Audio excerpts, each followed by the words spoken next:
Okay, this one's going to be a much shorter video, this one. So this is part 3 of the surgery series. This should be quite brief. It doesn't really have any scripture that I've got here. So if there's any scripture, it's going to be actually more in the description. Okay, with this one. So this is, part 3 of the surgery series. The second part, if you've not seen it already, is talking about eye surgery. It's talking about a flash image that I had, and also talking about my time very, very early in Christian days of being a 7-day Adventist, what that kind of entailed, what kind of confirmations and stuff that I got, some kind of crazy stuff that did happen. It was a lot more crazy in the moment, so it might not necessarily sound it, but believe me, it was. It's the conviction I felt and the wanting to be obedient. Anyway, I'm going to move on with this one. So this one, as I said, the reason I put this onto the series is because of it is actually another surgery or medical related one.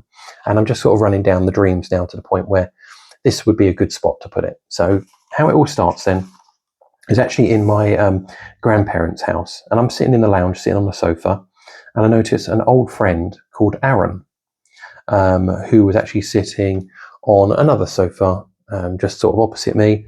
And he's actually talking to, let's say, a friend from work. I'm not going to say who it is, but as far as Aaron goes, I haven't had contact with him for about 20 years, 15 to 20 years, something like that.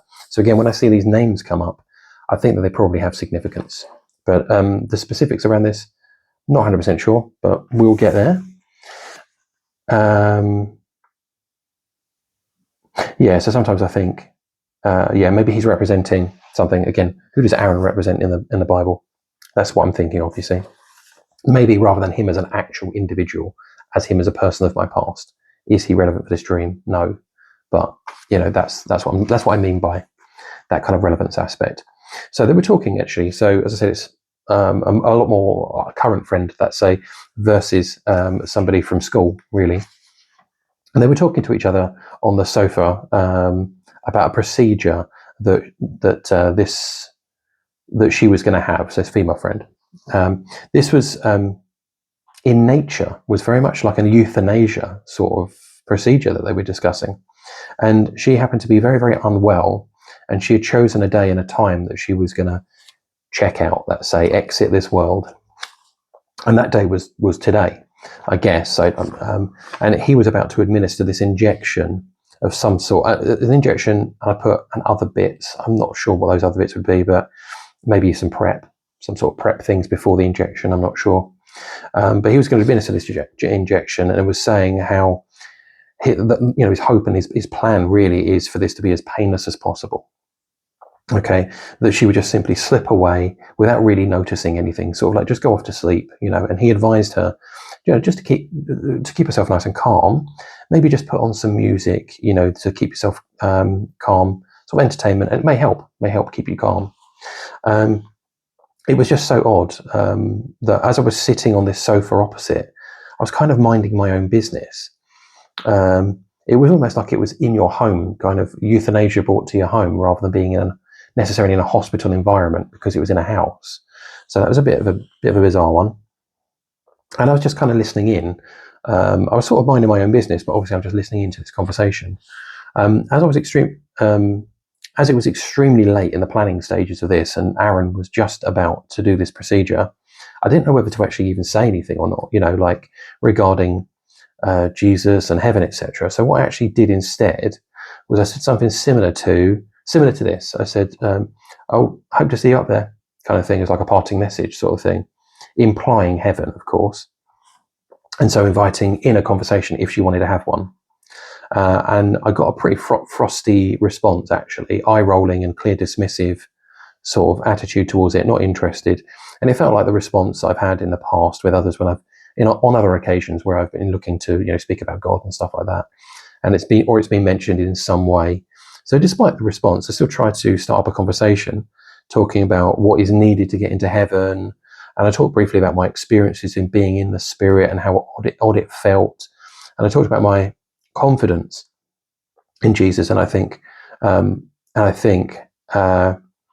how I met Jesus. Again, it's the only time I ever feel that I actually met Jesus, but it was more of the feeling, the response to that interaction with the Jesus figure, who makes me think very much it was Jesus, unlike others where I've seen Jesus many times in dreams where I've gone, I know that that's a representation of Jesus, not actually Jesus, like an actor playing him, if you see what I mean. So as I said, I'm going through the confidence. We started to talk about why the world is the way the world is, all that kind of stuff. And as I got a sense of there being a bit of a barrier and stuff like that. And then I woke up. So my thoughts, again, brief dream, euthanasia. But thoughts were, well, the person I'm talking about here, I know is actually, I've spoken to her about God in the past. And she's, I believe, had some medical conditions, quite a few medical conditions where she's taken time off and stuff like that.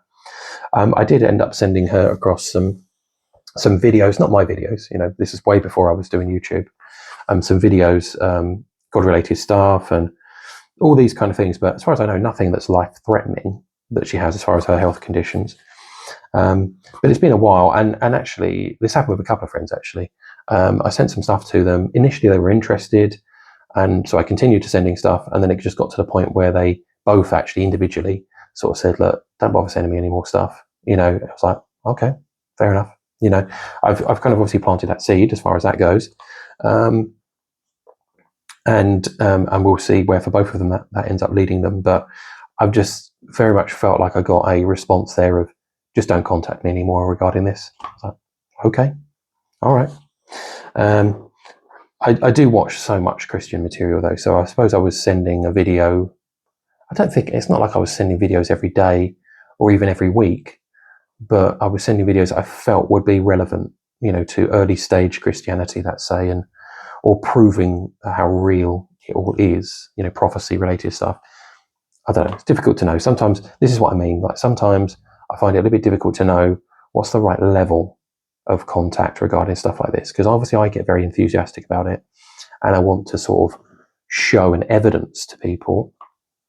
And not that I do this very frequently, this is more at the early stages, I would say. So I have kind of backed off with, I suppose, being evangelistic within friend groups and stuff. And I keep getting some stuff about that. And I actually got a dream that I mentioned when I was doing this series, actually. I said that there was in part one, there was a bit where I said, there's part of this dream. I'm just going to read the back end of it that triggered a prayer. So a dream that I hadn't mentioned that triggered a prayer that then sent me into a flash image that came up. And that's how I started this series. That previous dream that I haven't filmed yet is one that is, again, to do with this conviction. I need to speak to somebody, and I keep putting it off,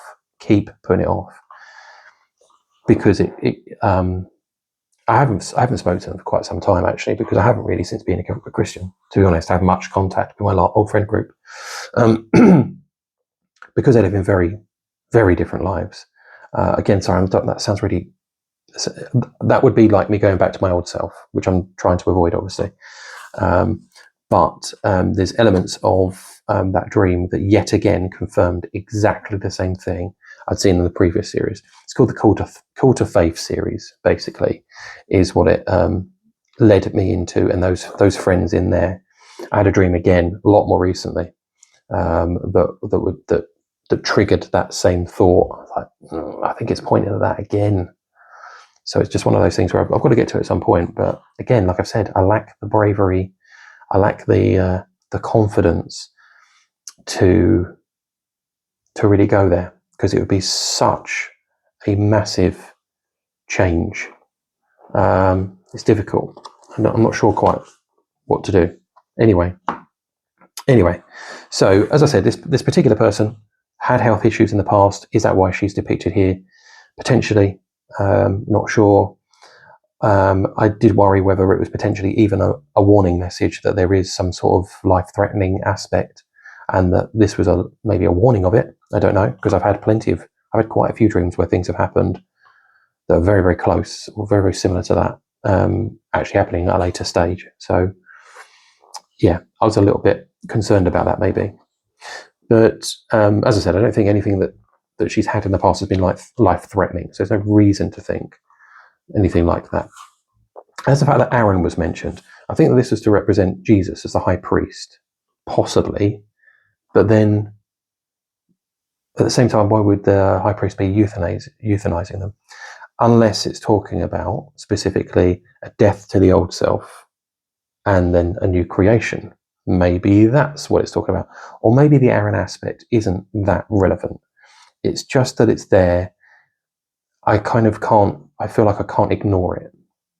That said, I mean, I had one with a Benjamin in it, who I haven't seen in about 15, 20 years, maybe even longer. And I was kind of thinking, what's he in there for? So just utterly random.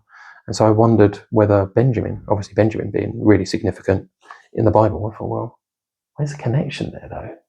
And I just couldn't find a connection. So I'm not sure. Sometimes I'm not sure if it is as core to the dream as maybe I think it might be. I'm not sure. But was there a priestly aspect to what he was doing? Well, not really. I mean, he wasn't talking about God or anything. I was doing that. But he didn't speak to me, and I felt that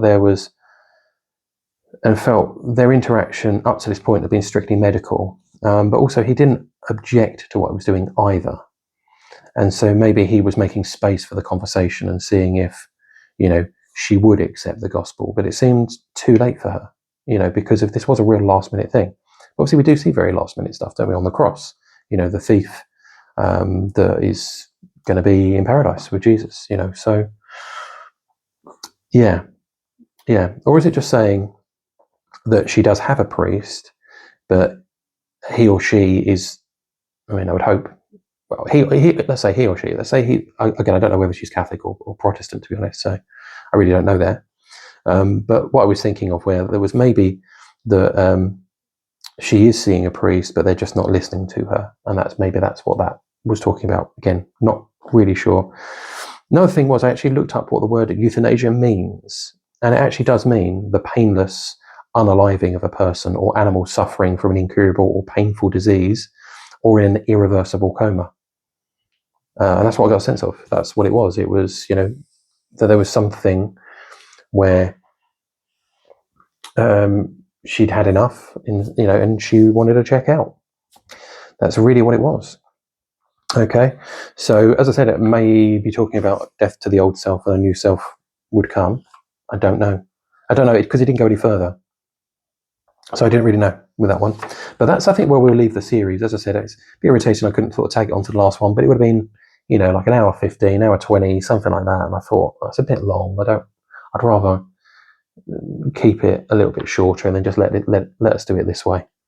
Okay, so that is everything in this series. Now, the plan is next to go on to one that I've mentioned in the previous video, which is called Fresh Meat, I'm calling.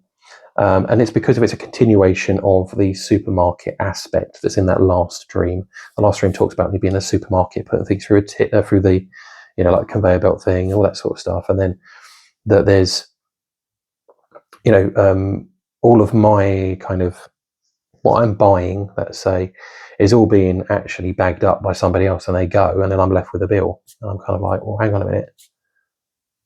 What's going on here? I haven't actually received any of the goods that you've just billed me for. And again, go through that dream just for what I think the meaning might be talking about there potentially. But I'm going to move on to this other one to carry on that kind of somewhat supermarket theme, let's say. And then where we go from there, who knows? I don't really know. I've had let's say these the last quite a few videos have kind of led into one another quite nicely. So where we go from here, I'm not sure, because I'm literally just piecing together little bits of dreams that I've maybe filmed like 1 or 2 out of a 4-part dream that happened that night, but then I can use those other 1 and 2s maybe to make up that come in at different points. So we'll see. We will see. Right. Okay. So that's it for this series. Okay. Right. I don't think there's going to be any more series in this season. But we'll move on to the next one. All right. Thanks for your time.